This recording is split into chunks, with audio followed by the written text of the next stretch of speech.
Hello बच्चों, तो कैसे हो आप सब लोग। आशा करता हूँ सब बढ़िया होंगे एंड वेलकम टू माय प्यारा सा चैनल जिसका नाम है नीट फ्लिक्स एकेडमी। तो दोस्त चलिए इस चैप्टर को आगे बढ़ाते हैं। और इस चैप्टर का जो टॉपिक आज मैं कराने वाला हूँ मुझे बताने की भी ज़रूरत नहीं है, रीज़न कि आपको यहाँ पे दिख रहा है मैंने यहाँ पे क्या बना रखा है। ठीक है, बहुत प्यारा सा मैंने डायग्राम बनाया है जिस डायग्राम का नाम है फीमेल रिप्रोडक्टिव सिस्टम। तो हाँ, आज का जो हमारा टॉपिक है दोस्त वो है फीमेल रिप्रोडक्टिव सिस्टम।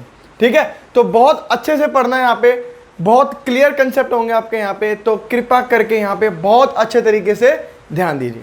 पहली बात तो बोर्ड्स वालों ये डायग्राम बहुत बार आता है आपको एग्जाम में बनाने के लिए। इस एग्जाम में जो डायग्राम आपको बार बार आएगा कि draw well and NEET diagram, है ना, way of female reproductive system, तो आपको ये जाके बनाना पड़ेगा। तो इसकी प्रैक्टिस जरूर करना। ठीक है, बोर्ड्स में सीधा 3 नंबर का ये क्वेश्चन आता है।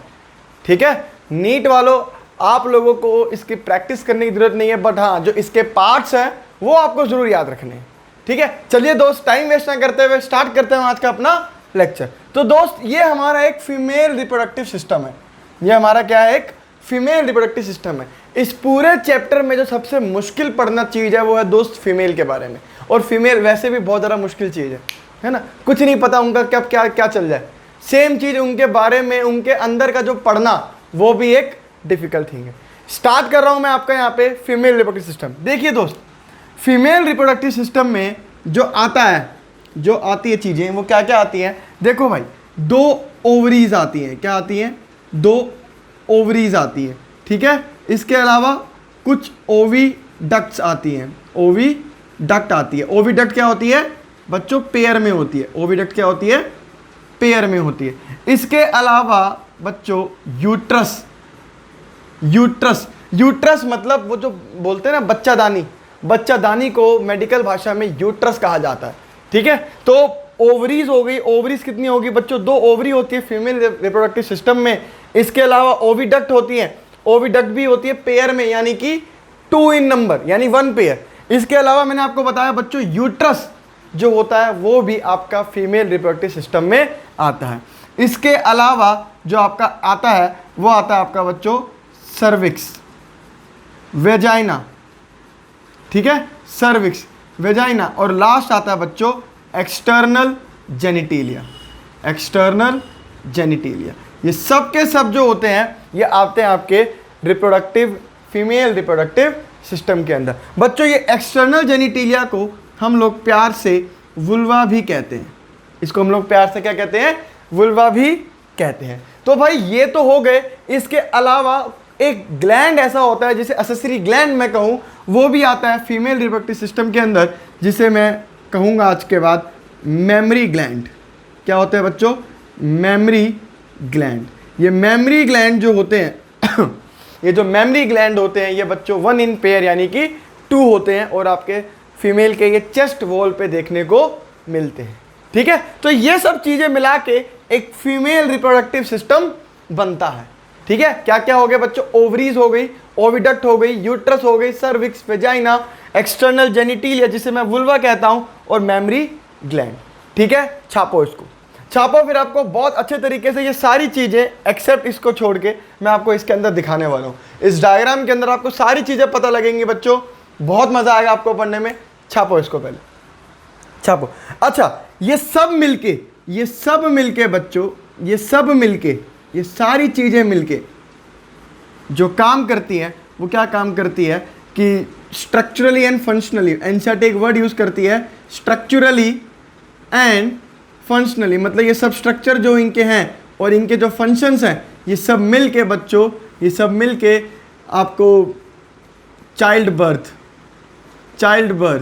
ठीक है, चाइल्ड केयर, बच्चे की केयर करने में। इसके अलावा फर्टिलाइजेशन, इसके अलावा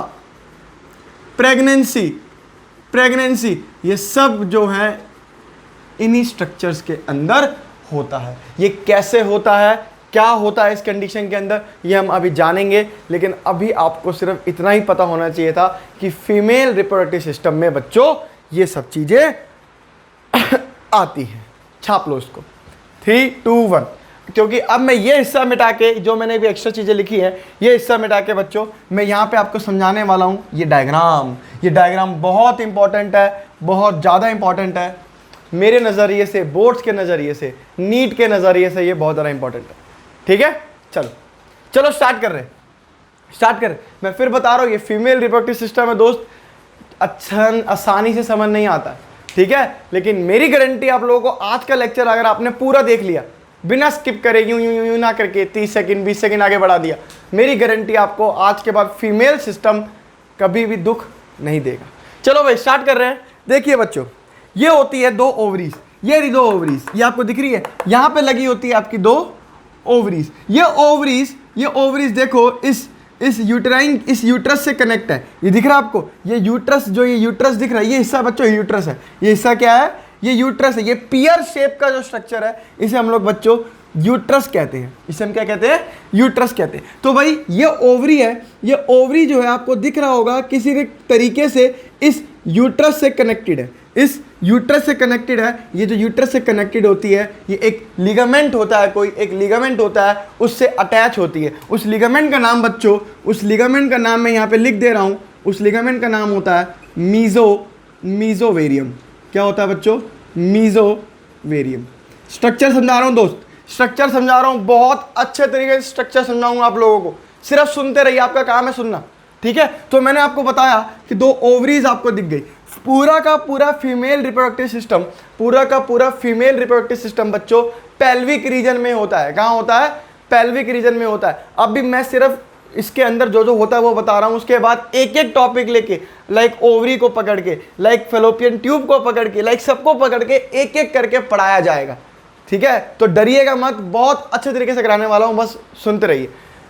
तो भाई ये 2 ओवरीज होती है, मैंने आपको पहले बताया था 2 ओवरीज है। ये पूरा का पूरा सिस्टम एक पेल्विक रीजन में है, ये पूरा का पूरा सिस्टम में कहाँ है, जैसे मेल के अंदर एक रीजन पेल्विक रीजन में होता था, सेम चीज यहाँ पे भी है। ये अटैच है with the help of ligament, जिस लिगामेंट को बोलते हैं हम लोग मीजोवेरियम। इंपॉर्टेंट है, स्टार मार्क कर रहा हूँ, इंपॉर्टेंट है, स्टार मार्क कर रहा हूँ। आगे बात करूँ तो आपको ये दिख रहा होगा, ये जो ऊपर वाला, ये जो उभरा सा हिस्सा आपको दिख रहा है, इस हिस्से को बच्चों हम लोग बोलते हैं यूटेराइन फंडस।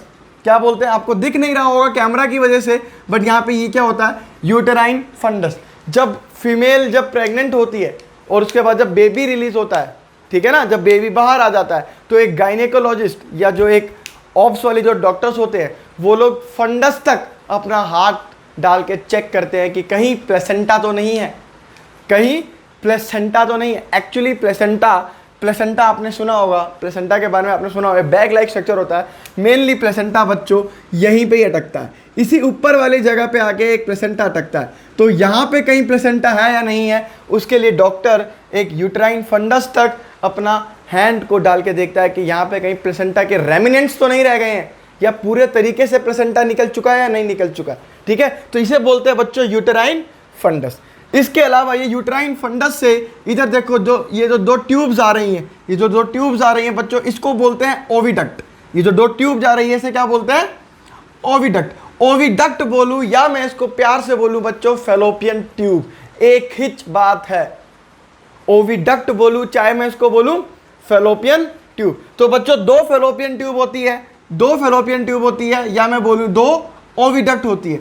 इस ये जो फेलोपियन ट्यूब है, ये जो फेलोपियन ट्यूब है बच्चों, ये इसके भी कुछ पार्ट्स होते हैं, इसके भी कुछ पार्ट्स होते हैं। और कितने पार्ट्स होते हैं, 3 पार्ट्स होते हैं। कितने पार्ट्स होते हैं, 3 पार्ट्स होते हैं। ये वाला जो हिस्सा है, इसका जो आखिरी वाला हिस्सा जो है, जो ये ओवरी के पास होता है, इस ओवरी के पास होता है बच्चों, इस हिस्से को हम लोग बोलते हैं इनफंडिबुलम। क्या बोलते हैं भैया, इनफंडिबुलम बोलते हैं। ये इनफंडिबुलम के जस्ट आगे एक फिंगर लाइक प्रोजेक्शन होती है, एक फिंगर लाइक प्रोजेक्शन होती है, और इस फिंगर लाइक प्रोजेक्शन को हम लोग बोलते हैं फिम्ब्रे। इस फिंगर लाइक प्रोजेक्शन को क्या बोला जाता है, फिम्ब्रे बोला जाता है। एक्चुअली इनका काम क्या है, देखिए यहां से सबको पता है, आपकी भाषा में बोल रहा हूं, एग रिलीज होगा। अगर आज की भाषा में जो आपको डॉक्टर बनने के लिए पढ़ना है, तो मैं बोलूंगा सेकेंडरी oocyte। लेकिन ये सेकेंडरी oocyte आपको अभी समझ नहीं आएगा, अभी आप इसे ओवम समझे या एग समझे, ठीक है। तो मैं मान रहा हूं यहाँ पे कि अभी आप 10वीं क्लास के लेवल पे हो और आप इसको एग ही समझ रहे हैं। तो यहाँ जब ओवरी से एग रिलीज होगा, मान लो देखो बच्चों, ये रहा एग, ये रहा ओवरी, ये क्या है, ओवरी। और ये फिंगर लाइक प्रोजेक्शन जिसे मैं बोल रहा हूँ फिमरे, और ये हिस्सा आपका इनफंडिबुलम, ये हिस्सा क्या आपका इनफंडिबुलम आपका ये हिस्सा है। तो ये फिमरे जो है, ये फिमरे ओवरी के आसपास ऐसे ऐसे करके मूवमेंट करती है, ऐसे करके मूवमेंट करती है। रीज़न क्या है इसका ऐसा करने का, क्योंकि यहाँ से बच्चों ओवम निकलेगा, और जब यहाँ से ओवम निकलेगा तो एक उठा हुआ सा हिस्सा आएगा, एक क्या आएगा, उठा हुआ सा हिस्सा आएगा, या एक डिप्रेशन सा हिस्सा आएगा, जहाँ पे हमारा जो फिमरे है, जो हाथ लाइक स्ट्रक्चर है, जब वो ऐसे करके इस पर घूमेगा उसको पता लगेगा कि एग यहाँ से रिलीज होने वाला है, तो वो उसको ऐसे करके ऐसे करेगा, है ना। और जब एग रिलीज होगा तो ये फिमरे उसको पकड़ लेगा और ले जाएगा कहाँ तक, इनफंडिबुलम तक ले जाएगा। अरे नहीं आए मेरी बात समझ में, इनफंडिबुलम तक ले गया, ठीक है। मेन काम फिमरे का ये है। चलो बहुत बढ़िया।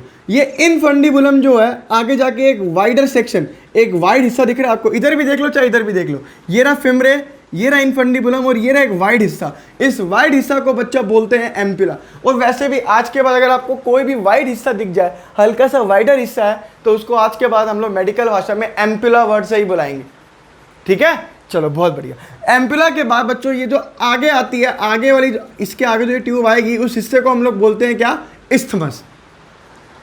उस हिस्से को हम लोग क्या बोलते हैं, इस्थमस बोलते हैं। और ये इस्थमस आगे जाके देख लो, ये आगे जाके इस यूट्राइन फंडस से आगे जाके ये मिल रही है। अरे नहीं आई मेरी बात समझ में, अरे नहीं आई मेरी बात समझ में, बहुत अच्छे तरीके से समझ में आई होगी कि फेलोपियन ट्यूब या ओविडक्ट 2 इन नंबर में होती है, और इसके 3 पार्ट्स होते हैं, इनफंडिबुलम, एम्प्यूला और आपका इस्थमस। और इनफंडिबुलम के एंड पे जो होता है बच्चों, वो एक फिंगर लाइक प्रोजेक्शन होता है जिसे हम बोलते हैं फिमरा या फिमरे बोलते हैं।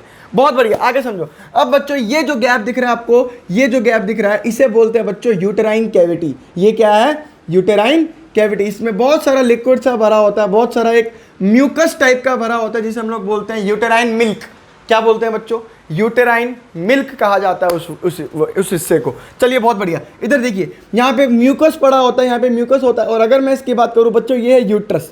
ये हिस्सा क्या है, ये हिस्सा है यूट्रस।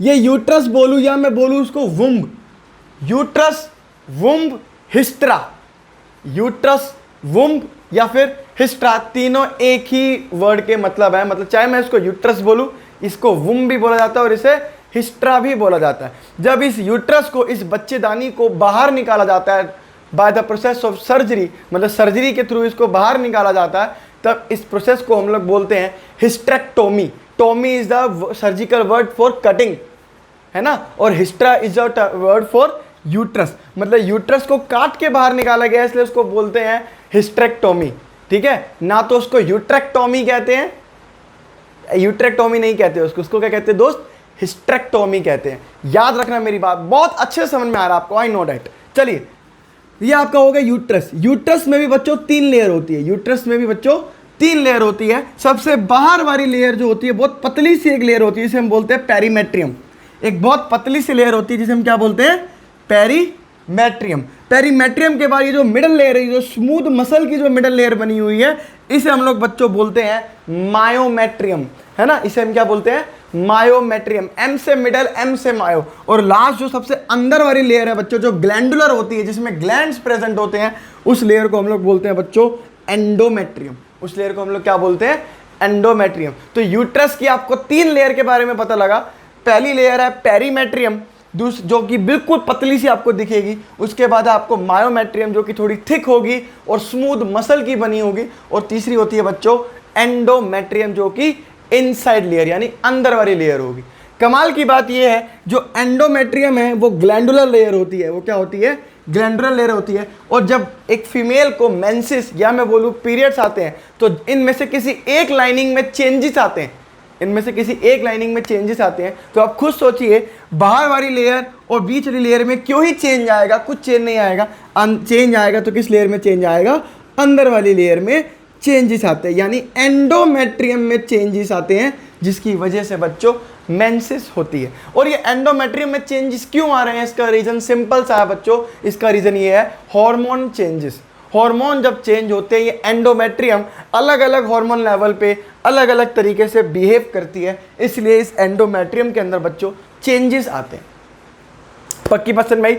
नेक्स्ट होता है बच्चों मायोमेट्रियम, जो मैंने आपको बताया स्मूथ मसल लेयर की बनी हुई है। इसमें क्या होता है, जब बेबी 9 महीने माँ की पेट में रह लेता है और जब उसको निकलना होता है तो इसको ऑफ कोर्स सी बात है, सोचिए जब यहाँ पे एक बेबी, यहाँ एक बेबी, मान लीजिए बेबी इसके अंदर पल रहा है और अब इसको यहाँ से बाहर आना है, तो बाहर आने के लिए इस मसल को ऐसे कॉन्ट्रैक्ट करना पड़ेगा, इस मसल को कॉन्ट्रैक्ट करना पड़ेगा। तो मायोमेट्रियम में बच्चों कॉन्ट्रैक्शन होती है, मायोमेट्रियम जो है वो हेल्प करता है कॉन्ट्रैक्शन में, जिसकी वजह से बेबी बाहर आता है। तो पार्चुरेशन में जो सबसे ज़्यादा हेल्प करती है मसल या लेयर यूट्रस की, वो कौन करती है बच्चों? मायोमेट्रियम करती है। और लास्ट मैंने आपको बता दिया बच्चों पेरीमेट्रियम। चलिए बहुत बढ़िया। इसके बाद मैं आपको बताऊं तो इसके नीचे हिस्से आऊंगा, तो इसके नीचे हिस्से में आता है बच्चों सर्विक्स। ये क्या हो गया? सर्विक्स। और इस सर्विक्स की जो कैनाल है, ये कैनाल दिख रही है आपको, इस कैनाल को हम लोग बोलते हैं बच्चों सर्वाइकल कैनाल। इस कैनाल को हम लोग क्या बोलते हैं? Cervical canal. इस सर्वाइकल कैनाल एक्चुअली में सोचिए जब बेबी अंदर बनता है तो ये सर्वाइकल कैनाल बंद होती है, इस सर्वाइकल कैनाल को बंद कर दिया जाता है with the help of an ओस। एक ओस के थ्रू, एक ओस, ओस, ओस मतलब ओएस, ये ओस ऐसे लिखते हैं इसको, सर्वाइकल ओस। ठीक है, एक सर्वाइकल ओस एक प्लग की तरह इसको बंद कर दिया जाता है। ठीक है, और जब बेबी का बाहर आने का टाइम आता है तो ये सर्वाइकल ओस हट जाती है, यहाँ से क्या होती है? हट जाती है। तो बच्चों ये हो गया आपका सर्विक्स, और ये सर्विक्स की हो गई बच्चों कैनाल, और ये हो गई आपकी बच्चों वेजाइना। ये वेजाइना हो गई, और ये वेजाइना जो है, वेजाइना के बाद ये होती है बच्चों वेजाइना की कैनाल, ये होती है वेजाइना की कैनाल। और मेरी बात सुनना, सर्विक्स की कैनाल और वेजाइनल की कैनाल को मिलाकर, सर्विक्स की कैनाल और वेजाइना की कैनाल को मिलाकर हम लोग कहते हैं बच्चों कि ये एक बर्थ कैनाल है। ये क्या है? Birth canal. तो व्हाट इज बर्थ कैनाल? सिर्फ वेजाइना को हम लोग बर्थ कैनाल नहीं कह सकते, हम लोग सर्विक्स के कैनाल को सर्विक्स के कैनाल प्लस वेजाइनल कैनाल, या वेजाइना बोलूँ मैं, वेजाइना बोलूँ या मैं बोलूँ वेजाइनल कैनाल को मिला के बच्चों हम लोग कहते हैं बर्थ कैनाल। हम लोग क्या कहते हैं? Birth canal. तो आई होप सो आपको समझ में आएगी। ये तो नीट का भी सवाल है।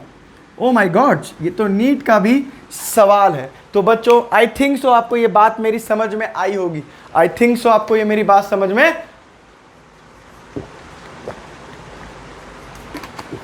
आई होगी। ठीक है, तो ये स्ट्रक्चर मैंने आपको बहुत खूब तरीके से समझाया है, और आई थिंक आपको खूब तरीके से समझ में आया भी होगा। ठीक है, छाप लो, मैं 2 मिनट के लिए हट रहा हूँ। अगर आपको लगता है कि आपको कुछ लिखने की ज़रूरत है तो मेरे बात मानो, एक एनसीईआरटी लो, एनसीईआरटी के बगल में जो आपको एक्स्ट्रा चीज़ें देखने को मिल रही हैं वो आप एनसीईआरटी के उसी टॉपिक के बगल में लिखिए, ताकि जब आप आखिरी में पढ़ो तो आपको सिर्फ एक किताब उठानी पड़ी हो, और वो है एनसीईआरटी। चलो छाप लो उसको, छाप लो। जरा हम आगे बढ़ेंगे और उठाएंगे एक टॉपिक को जिसका नाम है बच्चों ओवरी। एक उठाएंगे टॉपिक को जिसका नाम है ओवरी। 3, 2, 1 मिटा रहा हूं। चलिए ओवरी के बारे में पढ़ते हैं। सर आपने एक्सटर्नल जेनाइटल और आपने उसके बारे में तो हमें बताया ही नहीं, एक्सटर्नल जेनाइटल जेनिटिलिया और मेमरी ग्लैंड के बारे में। तो बच्चों ये वीडियो बहुत बड़ी हो जाएगी अगर मैं आपको एक्सटर्नल जेनिटिलिया और मेमरी ग्लैंड्स के बारे में बताने लगूं तो ये टॉपिक आपकी नेक्स्ट वीडियो में आपको मिलेगा, बहुत अच्छे तरीके से मिलेगा, मेरी गारंटी है। चलिए मिटा रहा हूं। चलिए दोस्त, 3, 2, 1 let's start with the ovary. भाई बहुत बढ़िया तरीके से ओवरी कराऊंगा आपको। शायद एनसीईआरटी में कुछ चीज़ें बाद में मिले जो मैं अभी पढ़ा दूं, कुछ चीज़ें आपको बाद में मिल सकती हैं जो मैं अभी पढ़ा दूंगा। ठीक है, लेकिन इसका कनेक्शन गारंटी होगा, ये मेरी गारंटी है। चलो भाई start with the ovary, start with the ovary. बच्चों ओवरी मैं आपको बता चुका हूं कि 2 इन नंबर में होती है, 2 इन नंबर में होती है। ठीक है, और ये प्राइमरी रिप्रोडक्टिव ऑर्गन है। क्या है? फीमेल का ये प्राइमरी रिप्रोडक्टिव ऑर्गन है, प्राइमरी रिप्रोडक्टिव ऑर्गन है। रीजन बीइंग क्योंकि ये बच्चों रिलीज करता है एग, या मैं बोलूं ओवम, एग या मैं बोलूं ओवम। ठीक है, प्राइमरी रिप्रोडक्टिव ऑर्गन है क्योंकि ये रिलीज करता है ओवम। इसके अलावा ये कुछ हार्मोन भी सिक्रीट करता है, उस हार्मोन के बारे में हम लोग कुछ टाइम बाद जानेंगे। ओवेरियन हार्मोन जिसे मैं अभी लिख दे रहा हूँ, ओवेरियन हार्मोन जिसे मैं अभी लिख दे रहा हूँ। ठीक है, मैंने आपको बताया था कि ये अटैच होती है with the help of ligaments, है ना। लिगामेंट्स से ये अटैच होती है एक वॉल से, एक यूट्रस की वॉल से, उस लिगामेंट का नाम है बच्चों मीजोवेरियम। उस लिगामेंट का नाम क्या है, यहाँ लिख देता हूँ मीजोवेरियम, हालांकि मैं वहाँ पे आपको बता चुका हूँ, still I am writing here मीजोवेरियम। ठीक है, एक बादाम की शेप की होती है, एलमोंड लाइक शेप की होती है, जिसकी लेंथ 2 से 4 या 2 से 3 सेंटीमीटर ये होती है। 2 से 3 सेंटीमीटर की बच्चों ये होती है। इसके अलावा मैं बताऊं तो बच्चों ये देखो, ये है ओवरी, ऐसी दिखती है आपको एक ओवरी।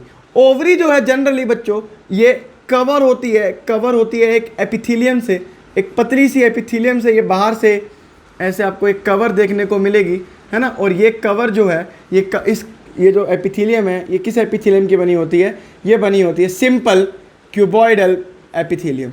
साहब ये क्या है simple cuboidal epithelium? Simple cuboidal epithelium के लिए आपने क्लास 11th में पढ़े होंगे अलग अलग टाइप के epithelium, simple squamous, simple columnar, है ना, सिंपल क्यूबॉइडल एपिथेलियम। तो उनमें से ये सिंपल क्यूबॉइडल एपिथेलियम, यानी इनके सेल्स जो होते हैं वो ऐसे क्यूबॉइड लाइक स्ट्रक्चर्स होती हैं, ऐसे करके इनके सेल्स के स्ट्रक्चर होते हैं। ये सिंपल क्यूबॉइडल एपिथेलियम, सवाल आता है बच्चों, act as a germinal epithelium, act as a germinal epithelium. बालकों बहुत इंपॉर्टेंट बातें बता रहा हूँ, शायद ही आपको ये बातें देखने को मिलेंगी कहीं पे भी, ठीक है, जिससे सवाल आते हैं, फिर आप बोलते हो कि हमें कोचिंग ज्वाइन करनी पड़ेगी, हमें इतना लेवल पे नहीं पढ़ाया गया कि आपसे नीट के सवाल ना हो। तो ये बहुत ज़रूरी है आपके लिए पढ़ना कि ओवरी जो है वो एक लेयर से छिपी होती है जिसे बोलते हैं सिंपल क्यूबॉइडल एपिथेलियम, जो एक्ट करती है as a germinal epithelium. Why germinal epithelium? Germinal epithelium word इसके लिए यूज़ किया जाता है जो जर्म सेल्स, जो गैमेट्स रिलीज कर सके, ठीक है ना। तो यहाँ पे ये गैमेट रिलीज करेगी, मेल फीमेल गैमेट रिलीज करेगी, इसलिए इस सिंपल क्यूबॉइडल एपिथेलियम को हम लोग बच्चों जर्माइनल एपिथेलियम कहते हैं, ठीक है। अगली बात बताऊं, इस ओवरी के अंदर जो गैमेट की प्रोडक्शन होनी शुरू होती है, इस ओवरी के अंदर जो गैमेट्स की प्रोडक्शन यानी एग या ओवम की प्रोडक्शन होनी शुरू हो, अभी एग और ओवम ही समझ लो, अभी तो मैं हाई लेवल पे जा ही नहीं रहा हूं, जस्ट 10th की बातें कर रहा हूं, ठीक है। इस ओवरी के अंदर अगर गैमेट्स की प्रोडक्शन शुरू होती है बच्चों, तो वो गैमेट्स की प्रोडक्शन ड्यूरिंग एम्ब्रियोनिक डेवलपमेंट में ही शुरू हो जाती है। जब बेबी पेट में होता है, जब वो एम्ब्रियो होता है, उसी टाइम पे ही यहाँ पे एम्ब्रियो गैमेट्स बनना शुरू हो जाते हैं, जो कि मैंने आपको पहले लेक्चर में बताया था। एक बेसिक डिफरेंस है मेल और फीमेल के अंदर। मेल के अंदर जो गैमेट्स बनते हैं बच्चों, वो एक एज के बाद यानी प्यूबर्टी आने के बाद बनना शुरू होते हैं, लेकिन फीमेल के अंदर जब वो एम्ब्रियो ही होती है तभी उसके अंदर बनना शुरू हो जाता है गैमेट्स। एम्ब्रियोनिक डेवलपमेंट की बात करूं, जब ये 7 to 8 मंथ में एक बेबी फीमेल होती है, जब वो एक पेट के अंदर, माँ के पेट के अंदर 7 से 8 महीने की होती है, तभी 6 to 8 मिलियन प्राइमरी oocytes बन चुके होते हैं। 6 to 8 million primary oocytes। Sir ये प्राइमरी oocytes क्या है, ये हमने पहली बार सुना है बच्चों। ये प्राइमरी oocytes आगे जाके सेकेंडरी oocytes बनाते हैं, और ये सेकेंडरी oocytes आगे जाके एक पूरा पर्टिकुलर एक मैच्योर एग, जिसे मैं कहूँ या मैच्योर सेकेंडरी oocyte बनाता है, ठीक है। तो प्राइमरी oocyte, आज के बाद हम लोग डायरेक्टली इसको एग नहीं कहेंगे। मैंने क्या कहा था आपको, वेट करिए, मैं आपको बताऊंगा। एक्चुअली में ये एग होता ही नहीं है, ये oocytes होते हैं। क्या होते हैं बच्चों? oocytes होते हैं। बहुत ज़्यादा मतलब टीचर लोग इनको एग और ओवम स्टार्टिंग से एग ओवम बोलना शुरू कर देते हैं, बट ये एग और ओवम नहीं है। सर आप भी तो पहले एग और ओवम कह रहे थे, मैंने आपको कहा था कि आप अभी समझ लीजिए कि ये एग या ओवम है, बट एक्चुअली में ये होता क्या है, ये होते हैं पहले स्टार्टिंग में होते हैं प्राइमरी oocytes। स्टार्टिंग में क्या होते हैं? प्राइमरी oocytes, और आगे जाके कन्वर्ट होते हैं सेकेंडरी oocytes में। किसमें कन्वर्ट होते हैं? सेकेंडरी oocytes में। ये आपको मैं बहुत अच्छे समझाऊंगा, बट अभी आप याद रख लीजिए कि 7 से 8 महीने में जब एक बेबी फीमेल होती है, अपनी माँ के पेट में होती है, जब उसको मदर को 6, 7 या 8 मंथ चल रहा होता है, उस टाइम पे वो जो बच्ची है अंदर, उसके अंदर 6 से 8 मिलियन प्राइमरी oocytes होते हैं। 6 to 8 मिलियन प्राइमरी oocytes होते हैं। और जब ये बच्ची जन्म ले लेती है, एट बर्थ की बात करूं तो बर्थ में ये जो 6 से 8 मिलियन प्राइमरी oocytes है, इनका नंबर घट जाता है और बचता कितना है बच्चों? 1 million primary oocytes। 1 million primary oocytes। सोचिए आप, 6 से 8, 60 से 80 लाख प्राइमरी oocytes होते हैं 7वें 8वें महीने में, और जब तक जन्म होता है मतलब 1-2 महीने और में ये 60 से 80 लाख जो होते हैं ये अपने आप ख़त्म होके 10 लाख तक यानी 1 मिलियन प्राइमरी oocytes तक बच जाते हैं। इसके बाद जब बच्चे की प्यूबर्टी तक, इसके बाद ये 1 मिलियन ही रहते हैं। और जब प्यूबर्टी आती है, जब क्या आती है बच्चों, प्यूबर्टी आती है, या जब एक लड़की टीनेज की एज में पहुंचती है, तब बच्चों इनके अंदर 60,000 से सिर्फ 80,000 तक ही प्राइमरी oocytes रह जाते हैं। कमाल की बात है, 60,000 से 80,000 ही सिर्फ प्राइमरी oocytes रह जाते हैं। ये सब रिग्रेस कर रहे हैं, ये सब क्या कर रहे हैं, रिग्रेस कर रहे हैं, अपने नंबर इनके क्या हो रहे हैं, कम होते जा रहे हैं। ठीक है, जब ये 7 से 8 महीने का था तो 6 से 8 मिलियन प्राइमरी oocytes थे। जब बच्ची पैदा हुई तो 1 मिलियन रह गए। और जब प्यूबर्टी पे आई, जब एक्चुअली में टाइम आया गैमेट्स प्रोड्यूस करने का, तब ये सिर्फ 60 to 80,000 प्राइमरी oocytes नंबर में रह गए। चलिए बहुत बढ़िया। अब बताता हूं आपको, सोचिए ये भी प्राइमरी oocytes है, सुनिएगा, ये भी प्राइमरी oocyte है, ये भी प्राइमरी oocyte है।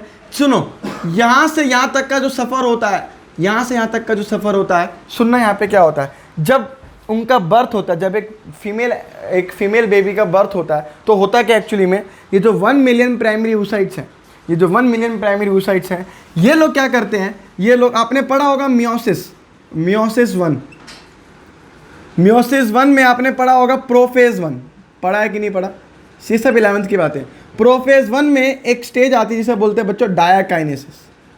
क्या आती है, डायाकाइनेसिस। तो इस टाइम पे जब ये एट बर्थ पे जब प्राइमरी, ये 1 मिलियन प्राइमरी oocyte होते हैं, और यहाँ से यहाँ तक का जब होता है, जब यहाँ से यहाँ तक इनको पहुँचना होता है, तब तक ये जो प्राइमरी oocyte है वो मियोसिस 1 के, प्रोफेज 1 के डायाकाइनेसिस स्टेज पे अरेस्ट रहते हैं। अरे न्याय, मेरी बात समझ में, बर्थ से लेके टीनेज की एज तक, बर्थ से लेके टीनेज की एज तक जो प्राइमरी oocytes हैं वो मियोसिस 1 के प्रोफेज 1 स्टेज के डायाकाइनेसिस स्टेज पे अरेस्ट रहते हैं। क्या रहते हैं, अरेस्ट रहते हैं। और जब प्यूबर्टी आती है, प्यूबर्टी स्टार्ट होती है, तो कुछ हार्मोन रिलीज होते हैं जिसकी वजह से वो डायाकाइनेसिस स्टेज अरेस्ट जो होती है वो हट जाती है, जो डायाकाइनेसिस स्टेज होती है वो हट जाती है, और ये अपनी मियोसिस 1 प्रोफेज 1 कंप्लीट करते हैं। लेकिन अगर आपसे सवाल पूछा जाए कि प्यूबर्टी तक जो प्राइमरी oocyte है वो किस स्टेज पे रहते हैं, भाई साहब वो प्रोफेज 1 के डायाकाइनेसिस स्टेज पे रहते हैं। 1 लाख रुपए का सवाल है, छाप लो इसको, छाप लो इसको। सस्पेंड रहते हैं बच्चों, सस्पेंड रहते हैं, इसी लेवल पे सस्पेंड रहते हैं। 3, 2, 1 आगे बता रहा हूं, ठीक है, आगे सुनो। ये जो, अब मैं आगे इस पे दोबारा आ गया बच्चों, ये जो ओवरी है, ये जो ओवरी है, ओवरी के ऊपर ये जो एपिथेलियम है, ये जो पतली सी एपिथेलियम लेयर है, और इसके अंदर का जो हिस्सा है, ओवरी के अंदर का जो हिस्सा है, इसे हम लोग बच्चों बोलते हैं ओवेरियन स्ट्रोमा। एक्चुअली में जो अंदर का हिस्सा है, अंदर का हिस्सा है, इसे हम लोग क्या बोलते हैं बच्चों, ओवेरियन स्ट्रोमा कहा जाता है। Ovarian stroma, stroma is like अंदर का हिस्सा, स्ट्रोमा इज लाइक अंदर का हिस्सा। तो ये ओवेरियन स्ट्रोमा होता है, और ये ओवेरियन स्ट्रोमा भी भाई 2 हिस्सों में होता है, 2 हिस्सों में इसको बांट दिया गया है, 2 जोन में इसको बांट दिया गया है। एक इसका ये आउटर वाला, ये पेरिफेरी वाला हिस्सा, एक हिस्सा ये इसका पेरिफेरा, और एक हिस्सा इसका ये अंदर वाला। अरे दिख रहा है कि नहीं दिख रहा है आपको, एक हिस्सा आपको ये पेरिफेरी पे दिख रहा है, ये पूरा का पूरा बच्चों अंदर से ओवेरियन स्ट्रोमा है, ये पूरा का पूरा क्या है, ओवेरियन स्ट्रोमा है। तो ओवेरियन स्ट्रोमा की बात करूँ तो इसके भी 2 हिस्से दिख रहे हैं मेरे को। एक दिख रहा है बच्चों ये पेरिफेरी वाला हिस्सा, एक दिख रहा है ये एक पेरिफेरी वाला हिस्सा, और एक दिख रहा है इसके अंदर वाला हिस्सा। पेरिफेरी वाले हिस्से को, ओवेरियन स्ट्रोमा का जो पेरिफेरी पार्ट है, जो पेरिफेरी वाला पार्ट है, उसे हम लोग बोलते हैं बच्चों कॉर्टेक्स। क्या बोलते हैं, कॉर्टेक्स। और जो इनर वाला पार्ट है, इनर वाला पार्ट, अब आपको पता लग गया होगा, इनर वाले को हम लोग बोलते हैं मेडुला। साहब आपने ये वर्ड पहले भी पढ़े होंगे, एड्रिनल ग्लैंड के अंदर पढ़े होंगे कि एड्रिनल ग्लैंड के 2 हिस्से होते हैं, 2 जोन होते हैं, adrenal cortex and adrenal medulla. ठीक है, तो सेम चीज़ यहीं पे बात हो गई है कि ओवेरियन स्ट्रोमा के भी 2 हिस्से होते हैं, एक पेरिफेरी पे होता है जिसे बोलते हैं कॉर्टेक्स, और एक अंदर की तरफ होता है जिसे हम बोलते हैं मेडुला। छाप लो इसको, छाप लो इसको, फिर आगे बढ़ते हैं। बहुत अच्छे तरीके से आप लोगों को समझ में आ रही होगी बातें।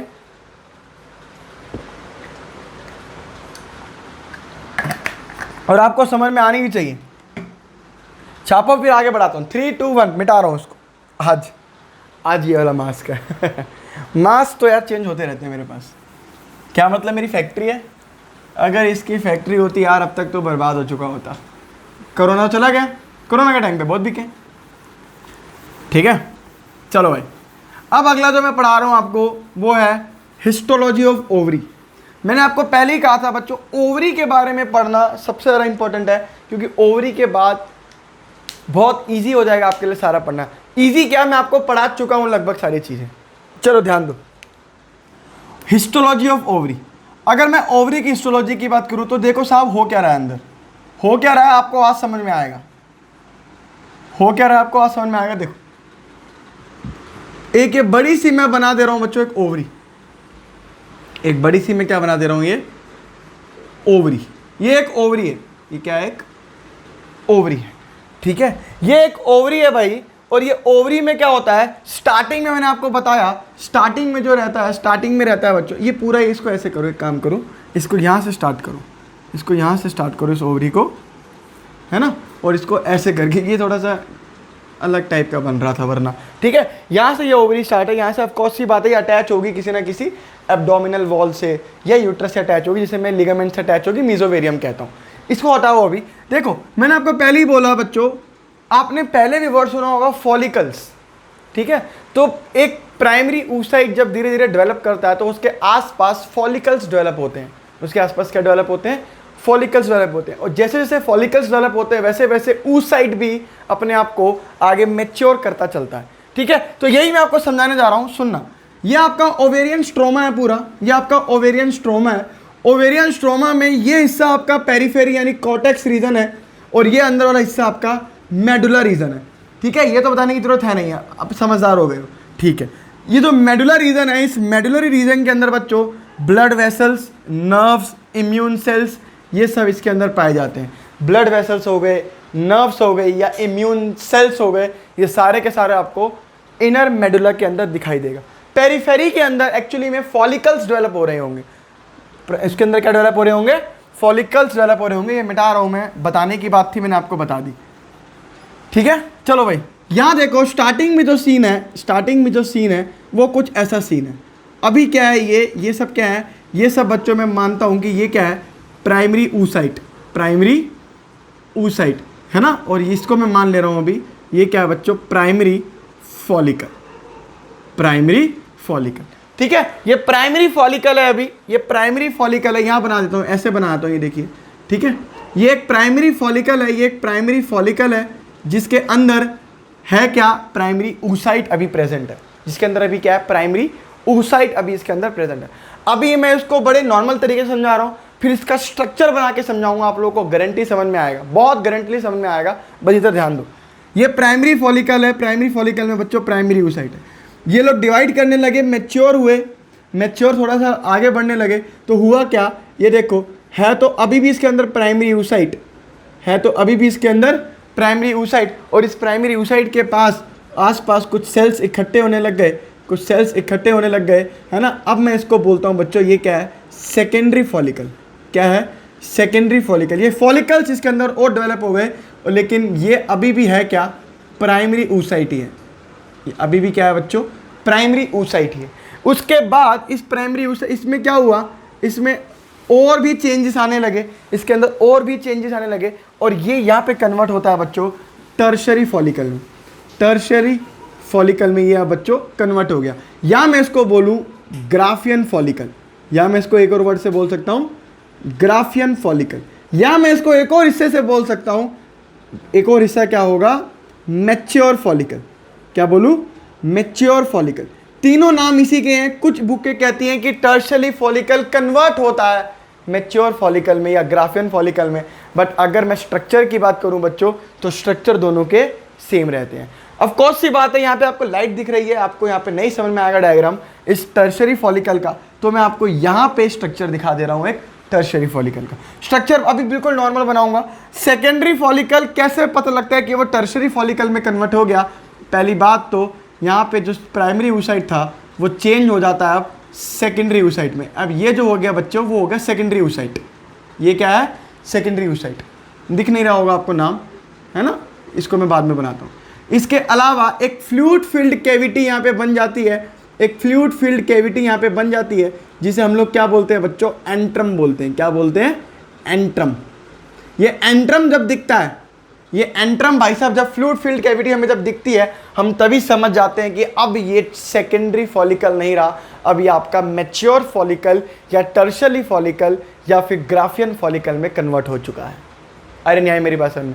तो सेकेंडरी फॉलिकल को टर्शियरी फॉलिकल से फर्क तभी दिखता है जब एक एंट्रम शो हो, और एंट्रम एक क्या है, एक फ्लूइड फिल्ड सी पॉकेट सी आपको दिख रही है, आपको ये फ्लूइड फील्ड हो जाता है यहाँ पे। इस फ्लूइड फील्ड को हम लोग क्या कहते हैं? एंट्रम कहते हैं। और बच्चों ये है आपका क्या? Secondary oocyte। ये क्या है? Secondary oocyte। और ये स्ट्रक्चर बच्चों यहाँ पे है, ये स्ट्रक्चर क्या है? यहाँ पे है। अरे आई कि नहीं आई बात समझ में? अब कौन सी बात है बच्चों, मैंने आपको पहले ही बोला था, बाहर की तरफ ये लेयर होगी ओवरी के, इसे हम लोग क्या बोलेंगे?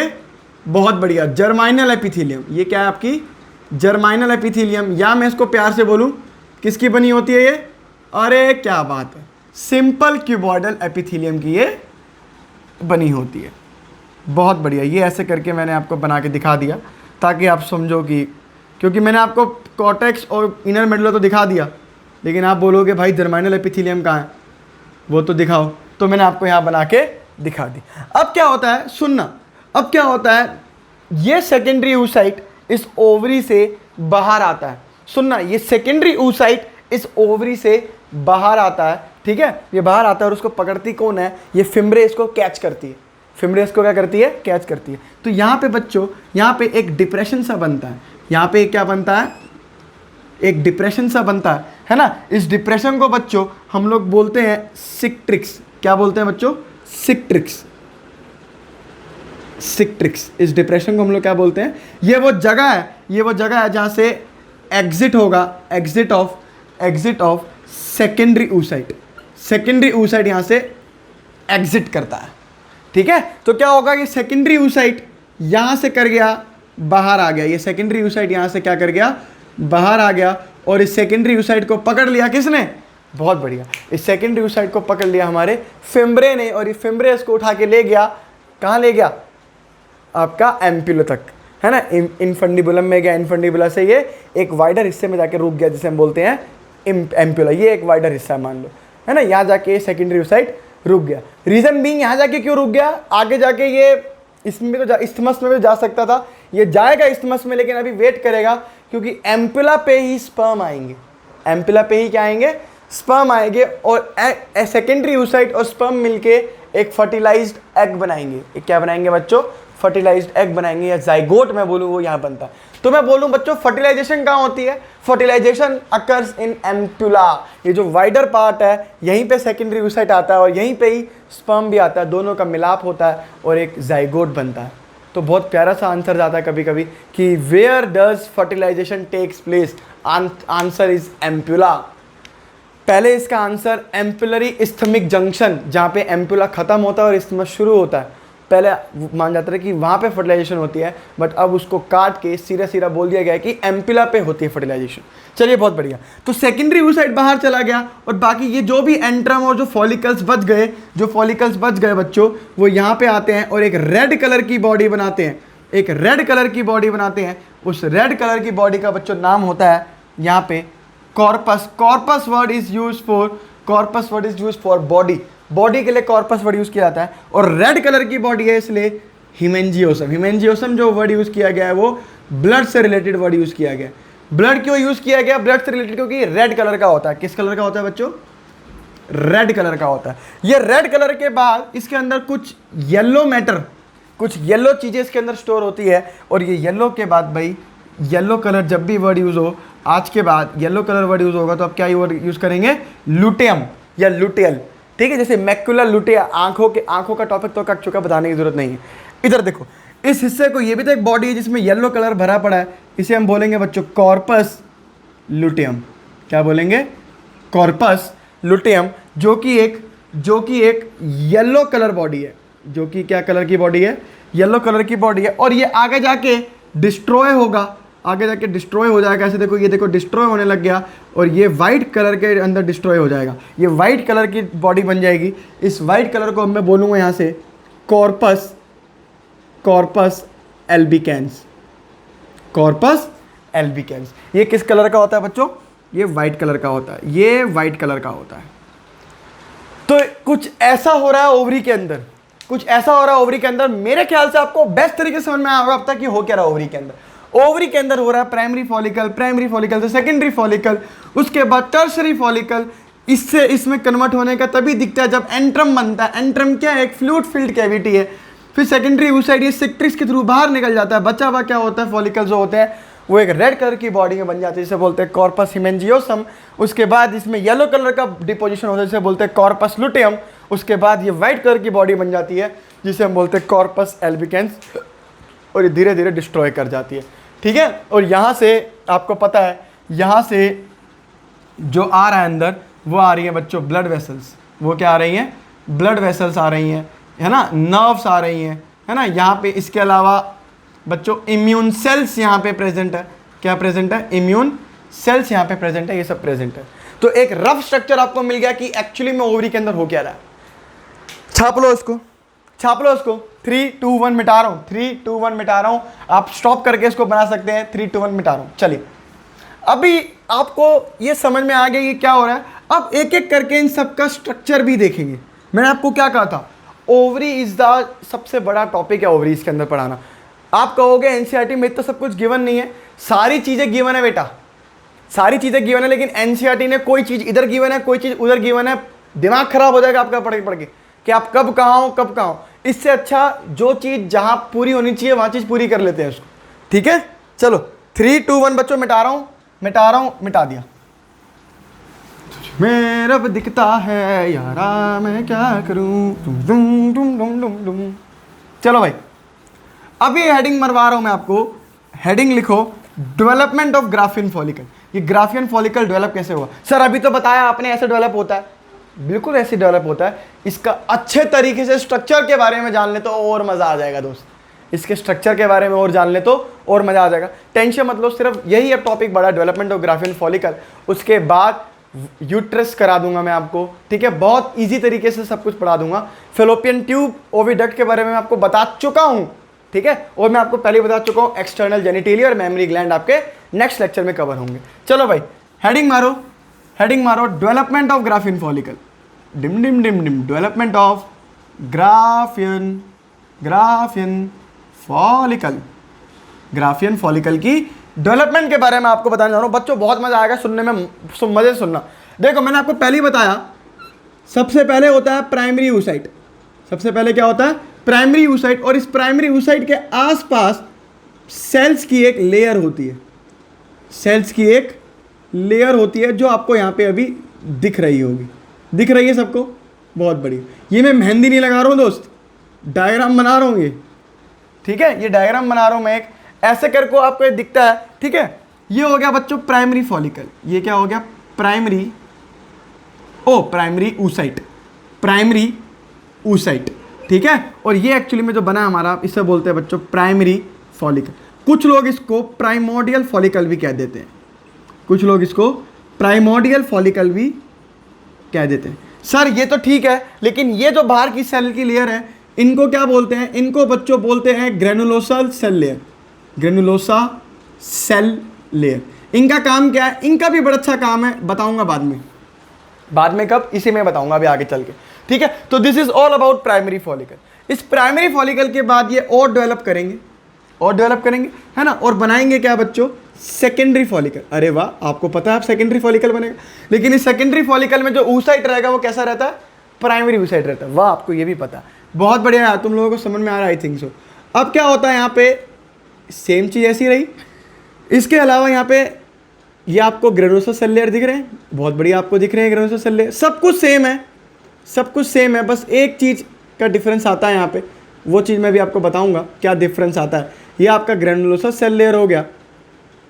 ठीक है, इसके अलावा एक एक्स्ट्रा लेयर बच्चों आ जाती है जिसे मैं बोलता हूँ थीका की लेयर। एक और एक्स्ट्रा लेयर आ गई जिसे मैं बोलता हूँ थीका लेयर। थीका, किसी की लेयर है ये?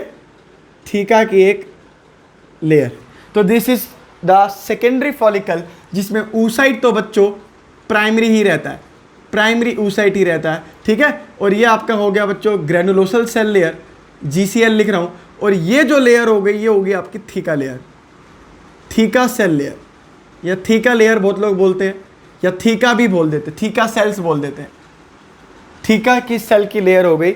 ये है आपका एक सेकेंडरी फॉलिकल। ये क्या है आपका सेकेंडरी थीका लेयर है। आपको लिखा हुआ नहीं दिख रहा होगा शायद, तो मैं आपको यहां लिख के दिखाता हूं। ये रहा आपका थीका सेल लेयर, ठीक है। चलो बहुत बढ़िया।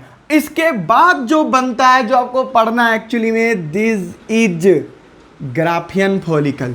अब जो बनेगा वो बनेगा बच्चों टर्शरी फॉलिकल, टर्शरी फॉलिकल या ग्राफियन फॉलिकल, ग्राफियन फॉलिकल, ठीक है, तोतला बन के बोल रहा हूं, या मैच्योर फॉलिकल, मैच्योर फॉलिकल।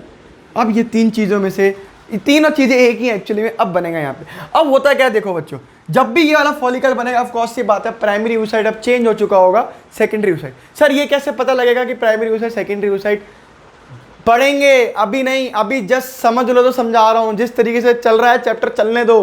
हाँ, यहाँ पर आता हूँ बच्चों, यहाँ देखो ऐसा होता है, ये होता है बच्चों, ये हो गया आपका सेकेंडरी oocyte। अब की बार क्या है ये सेकेंडरी oocyte। सेकेंडरी oocyte एक और नया स्ट्रक्चर बना लेती है, एक और नई लेयर बना लेती है, अपने आसपास के लिए एक और नई लेयर बना लेती है, ठीक है, जिस लेयर का नाम होता है बच्चों जोना पेलुसिडा।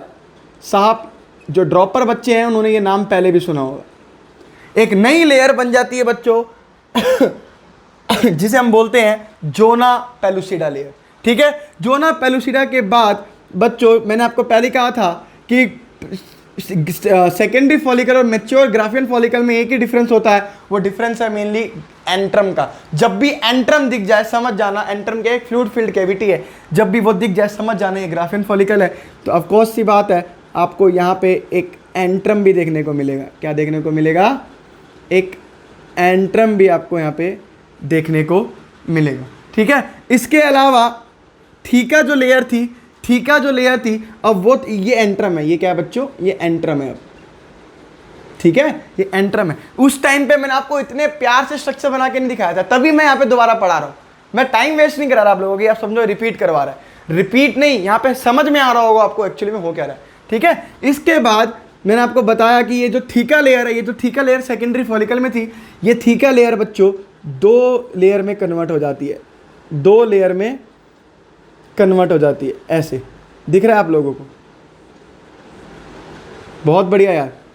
ये आपको दो लेयर, ये एक लेयर ये बन गई, एक लेयर ये बन गई, ठीक है, और एक लेयर जस्ट इसके बाहर होगी, ये रही, ठीक है। तो ये थीका एक अंदर की तरफ बनी है और एक बाहर की तरफ बनी है, इसलिए इसको हम लोग प्यार से बोलते हैं बच्चों ये एंट्रम है। ये एंट्रम है। ये थीका एक अंदर की तरफ बनी है और एक बाहर की तरफ बन गई, अरे बोल दो, तो इसको हम लोग बच्चों बोलते हैं, ये हो गई theca, theca interna, theca interna, और ये हो गई थीका एक्सटर्ना। सर अभी भी कुछ मिस है, सर अभी भी कुछ मिस है इनमें और इनमें। क्या साहब? ग्रेनुलोसल सेल लेयर, ठीक है। क्या ग्रेनुलोसल सेल लेयर एब्सेंट हो जाती है? नहीं भैया, ये रही ग्रेनुलोसल सेल लेयर, ये पूरी की पूरी ये रही ग्रेनुलोसल सेल लेयर। ये ग्रेनुलोसल सेल लेयर यहाँ पे गुच्छा बना देती है, एक गुच्छा बना देती है। देखो ये गुच्छा दिख रहा है आपको? बहुत बढ़िया, ठीक है। ये सारा का सारा बच्चों अंदर क्या है? ये सारा का सारा है ग्रेनुलोसा सेल लेयर, और ये एक पेडिसिल सा गुच्छा सा बना दिया यहाँ पे, ठीक है। ये क्या है बच्चों? ये एक स्टॉक लाइक स्ट्रक्चर है, एक जकड़ा हुआ स्ट्रक्चर दिख रहा है आपको यहाँ पे, बहुत सारे सेल्स, एक स्टॉक लाइक स्ट्रक्चर दिख रहा है, पाइप लाइक सा, कि इसको फिक्स कर रखा है। इस सेकेंडरी oocyte को ऐसा लग रहा है कि फिक्स कर रखा है यहाँ से, है ना। इसे बोलते हैं क्यूमुलस, क्यूमुलस उफोरस। क्या बोलते हैं? क्यूमुलस उफोरस, जो कि एक स्टॉक लाइक स्ट्रक्चर होती है, एक स्टॉक लाइक स्ट्रक्चर होती है, या मैं बोलूँ इसे पेडिकल लाइक स्ट्रक्चर होती है, पेडिकल लाइक स्ट्रक्चर होती है, ठीक है। और ये हो गया बच्चों, ये सारे के सारे सेल्स क्या हैं? ये सेल्स हैं granulosa cell layer, granulosa cell layer, तो ये आपका एक मैच्योर ग्राफियन फॉलिकल का स्ट्रक्चर है। कैसा लगा आपको ग्राफियन फॉलिकल का स्ट्रक्चर? एक मैच्योर ग्राफियन फॉलिकल का अगर मैं स्ट्रक्चर बताऊं तो वो ऐसा होता है कुछ। कैसा होता है? ऐसा होता है।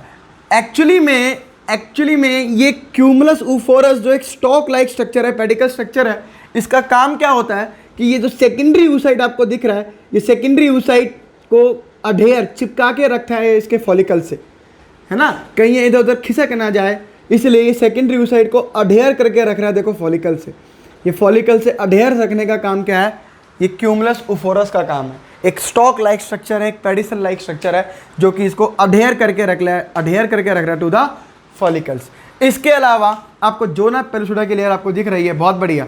इसके अलावा आपको दिख रही है बच्चों ठीका इंटरना और ठीका एक्सटर्ना। ठीका एक्सटर्ना जो होगा इसके बाहर तो स्ट्रोमा होगा, ओवेरियन स्ट्रोमा पूरा होगा। अरे मान लो ये ओवरी है ना, ये ओवरी ऐसे करके यहीं तो होगा ग्राफियन फॉलिकल, और ये रही थीका एक्सटर्ना, ये रहा थीका एक्सटर्ना। तो थीका एक्सटर्ना तो बाहर ओवेरियन स्ट्रोमा के साथ मिल जाएगा, लेकिन थीका इंटरना एक हार्मोन सिक्रेट करेगा, जिस हार्मोन को बोलते हैं बच्चों एस्ट्रोजन। जिस हार्मोन को क्या बोलते हैं? एस्ट्रोजन हार्मोन कहते हैं। और ये एस्ट्रोजन हार्मोन फीमेल के अंदर सेक्सुअल कैरेक्टर्स प्रोड्यूस करेगा, सेकेंडरी सेक्सुअल कैरेक्टर्स प्रोड्यूस करेगा एस्ट्रोजन। ठीक है, तो थीका इंटरना जो है बच्चों वो रिलीज करता है क्या? एस्ट्रोजन। ठीका इंटरना रिलीज एस्ट्रोजन हार्मोन, जो कि क्या करता है? मालूम है आपको क्या करता है? वो क्या करता है? सेकेंडरी सेक्सुअल कैरेक्टर्स फीमेल के अंदर प्रोड्यूस करेगा। ठीक है, इतनी बात समझ में आई? सर आपने सबके काम बता दिए, आपने अब तक एक काम नहीं बताया। किसका काम नहीं बताया दोस्त? मैंने ग्रेनुलोसा सेल लेयर का काम नहीं बताया अब तक। तो ग्रेनुलोसा सेल लेयर का काम क्या है ये भी सुन लो। साहब ग्रेनुलोसा सेल लेयर के दो काम हैं, वो मैं आपको लिख रहा हूँ यहाँ पे। Granulosa GCL, granulosa cell layer के दिख रहा है आपको लिखा हुआ यहाँ? GCL नहीं दिख रहा ना, यहाँ दिख रहा है GCL। ग्रेनुलोसा सेल लेयर के बच्चों दो काम है। पहला काम है कि ये सिक्रीट करता है बच्चों इनिबिन हार्मोन। इनिबिन हार्मोन क्या करेगा? इनिबिट करेगा FSH रिलीज को। FSH रिलीज नहीं होंगे तो ज़्यादा फॉलिकल्स स्टिमुलेट नहीं हो पाएंगे, फॉलिकल डेवलपमेंट रुक जाएगी। पहला काम तो ग्रेनुलोसा सेल लेयर का ये है। दूसरा काम इसका ये है बच्चों कि ये न्यूट्रिशन प्रोवाइड करता है। क्या प्रोवाइड करता है? न्यूट्रिशन प्रोवाइड करता है। किसको? मेरे को, अरे एग को, है ना। तो न्यूट्रिशन प्रोवाइड करता है एग को। याद है स्पर्म को कौन न्यूट्रिशन प्रोवाइड करता था? स्पर्म को जो न्यूट्रिशन प्रोवाइड करता था वो था सर्टोली सेल। वो कौन थे? Sertoli cell. तो ये जो हमारे ग्रेनुलोसा सेल लेयर है एक तरीके से इक्विवेलेंट है टू सर्टोली सेल, ये भी सवाल है एक नीट का कि which of the following is the equivalent to Sertoli cell? Answer is granulosa cell layer. Reason being Sertoli cell sperm को न्यूट्रिशन प्रोवाइड करवाता है और ग्रेनुलोसा सेल लेयर एग को न्यूट्रिशन प्रोवाइड करवाते हैं। छाप लो इसको दोस्त, छाप लो। तो आज के बाद अगर मैं एग बोलूं कि व्हाट इज एग, एक लाइन और बता रहा हूं, what is egg? Egg is unfertilised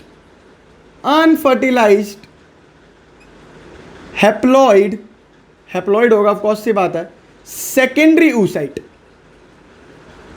egg एक अनफर्टिलाइज्ड हैप्लॉइड सेकेंडरी oocyte है। एग क्या है बच्चों? एक अनफर्टिलाइज्ड हैप्लॉइड सेकेंडरी oocyte है ना। एग एक्चुअली में एग होता ही नहीं है, हम लोग उसे एग ओवम बोलते रहते हैं, बट एक्चुअली वो ना तो वो एग है ना तो वो ओवम है। एक्चुअली में वो एक अनफर्टिलाइज्ड सेकेंडरी oocyte है, जो फर्टिलाइज होगा तब शायद मैं उसको एग बोल सकूं। ठीक है, फर्टिलाइजेशन के दौरान वो एग बनता है, उससे पहले वो एग नहीं होता बच्चों, वो सेकेंडरी oocyte ही रहता है। इसका रीजन क्या है ये भी आपको बताऊंगा कि क्यों ये फर्टिलाइजेशन के टाइम पे या फर्टिलाइजेशन के होते वक्त ये एग में कन्वर्ट होता है, ये आपको पता लगेगा, बहुत अच्छे तरीके से पता लगेगा। लेकिन अभी के लिए आपको जितना मैंने समझा दिया वो आपके लिए इनफ है इस चैप्टर को यहाँ तक समझने के लिए। ठीक है, अगला टॉपिक बच्चों में लगा रहा हूँ मैं। अगला टॉपिक है बच्चों यूट्रस। यूट्रस के बारे में मैं आपको बता चुका हूँ बच्चों। यूट्रस या मैं इसको वुम्ब बोलता हूँ या मैं इसको हिस्ट्रा बोलता हूँ। क्या बोलता हूँ? हिस्ट्रा बोलता हूँ, आपको बहुत अच्छे से पता है। इसका वेट की बात करूँ तो ये 60 ग्राम का होता है वेट नॉन प्रेग्नेंट वुमेन के अंदर। नॉन प्रेग्नेंट वुमेन के अंदर ये 60 ग्राम का होगा और प्रेग्नेंट वुमेन के अंदर ये 500 ग्राम तक का चला जाता है। सोचिए एक नॉन 60 ग्राम कितना होता है सोचो, एक 60 ग्राम तक का वजन है यूट्रस का एक नॉन प्रेग्नेंट फीमेल के अंदर, जो प्रेग्नेंट नहीं है। लेकिन जो प्रेग्नेंट है उस फीमेल के अंदर जो यूट्रस का वजन है वो 500 ग्राम तक पहुंच जाता है। इसके अलावा बच्चों इसका पियर शेप स्ट्रक्चर होता है। कैसा स्ट्रक्चर होता है इसका? एक पियर शेप स्ट्रक्चर होता है। लिख नहीं रहा क्योंकि डायग्राम मेरे को अच्छा लग रहा, बना हुआ तो बने रहने तो अच्छा लग रहा, बड़ा बड़ा सा, ठीक है। और आपको सुनने की जरूरत है बस, पियर शेप स्ट्रक्चर होता है। इसके अलावा मैं आपको उसको बता चुका हूँ, इसकी 3 लेयर्स होती है, पेरीमेट्रियम, मायोमेट्रियम और एंडोमेट्रियम, और इन तीनों के फंक्शन मैं आपको अभी बता चुका हूँ, तो रिपीट मैं उसको नहीं करूँगा, वीडियो वैसे बहुत लंबी होती जा रही है, ठीक है। इसके अलावा बच्चों फिर मैंने आपको बताया था सर्विक्स के बारे में, सर्वाइकल कैनाल के बारे में, ये मैं आपको बता चुका हूँ, बहुत अच्छे तरीके से बता चुका हूँ कि सर्विक्स और सर्वाइकल कैनाल के बारे में, कि cervical canal plus vaginal canal या वेजाइना को मिला के मैं क्या कहता हूँ? बर्थ की कैनाल कहता हूँ। क्या कहता हूँ बच्चों? बर्थ की कैनाल कहता हूँ, ठीक है। या फिर अच्छा बर्थ की कैनाल बोलूँ, या मैं इसको बच्चों वेजाइनल कैनाल को मैं एक और अच्छे वर्ड से कह सकता हूँ मेंस्ट्रुअल कैनाल। वहीं से मेंसिस आते हैं, वहीं से मेंसिस आ रहे हैं ना, इसलिए इसको बोलते हैं बच्चों मेंस्ट्रुअल कैनाल बोलते हैं। क्या बोलते हैं? मेंस्ट्रुअल कैनाल कहते हैं, ठीक है। इसके अलावा और भी बातें मैं आपको हल्की सी बताना चाहता हूँ कि ये जो वेजाइना जो होती है, इसको मिटा रहा हूँ, चलो मेरे को मिटाना ही पड़ेगा भाई, कुछ और तरीका नहीं है मेरे पास। हाय मेरा डायग्राम कितना अच्छा बनाया था मैंने ठीक है। तो वेजाइना की जो लेयर होती है वो किस लेयर की बनी होती है? हजारों बार सवाल आता है बच्चों, ये आपने पहले भी कहीं पढ़ा होगा, याद करना कहाँ पढ़ा होगा, structural organisation in animals and plants में आपने पढ़ा होगा इसको, है ना। ये वेजाइना की जो सेल लेयर होती है, सेल होती है, वो किसकी बनी होती है? वो non keratinized stratified squamous epithelium, squamous epithelium इसकी, अरे भाई साहब इतनी बड़ी सेल का नाम है, हाँ जी, non keratinized stratified squamous epithelium की बच्चों ये बनी होती है, ठीक है, ठीक है। इसके अलावा बच्चों एक सवाल पूछा जाता है, वेजाइना के अंदर एक वेजाइना का एसिडिक कैरेक्टर होता है। कैसा कैरेक्टर होता है? एसिडिक कैरेक्टर होता है। रीजन बीइंग क्योंकि यहाँ पे कुछ बैक्टीरिया प्रेजेंट होते हैं, इसे बोलते हैं लैक्टोबैसिलस, जो सिक्रीट करते हैं बच्चों लैक्टिक एसिड। जो क्या सिक्रीट करते हैं? लैक्टिक एसिड सिक्रीट करते हैं, which is a good bacteria. देखिए वेजाइना के अंदर गुड बैक्टीरियाज होते हैं, क्या होता है? कभी कभार क्या होता है बच्चों, देखो आप लोगों ने सुना होगा कि जो लोग बड़े हो चुके हैं, जो लोग समझदार हो चुके हैं, उनके लिए बता रहा हूँ मैं ये बात, जाननी आप लोगों के लिए बहुत ज़रूरी है। क्या होता है कभी कभार कि जो फीमेल्स होती हैं, जिनको भी नॉलेज नहीं होती, वो उसको जो अपनी वेजाइना होती है उनको वो लोग क्या करती हैं, एक साबुन के पानी से साफ़ करने लगती हैं। अच्छी बात है, आप अपने ऑर्गन्स को साफ़ करने की कोशिश कर रहे हैं, बहुत अच्छी बात है, आप लोग साफ़ कर रहे हैं, मगर प्लीज़ रिक्वेस्ट है मेरी, आप उसे साबुन के पानी से साफ़ ना करें।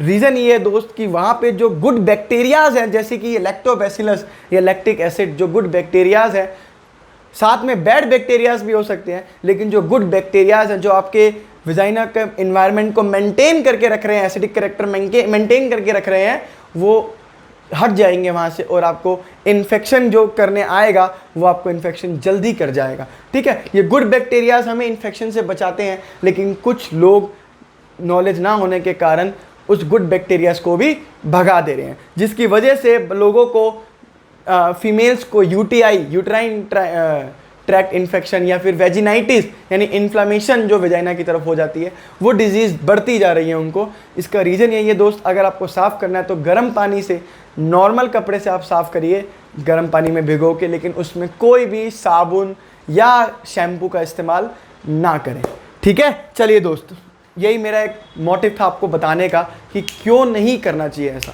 चलिए, तो आपको मेरे ख्याल से इतना समझ में आया। इसके अलावा मैं आपको ओविडक्ट यानी फेलोपियन ट्यूब के बारे में बता चुका हूं अच्छे तरीके से, ठीक है। अब जो इस टॉपिक में रहता है बच्चों, वो रहता है आपका एक्सटर्नल जेनिटेलिया और मेमोरी ग्लैंड्स, जो कि होगा अगले लेक्चर में और बहुत अच्छे से होगा। आशा करता हूँ आपको वीडियो पसंद आई होगी दोस्त। अगर अच्छी पसंद वीडियो आई हो तो इस वीडियो को लाइक करें, शेयर करें एंड सब्सक्राइब करें। तब तक के लिए मैं चलता हूँ, ओके, बाय बाय।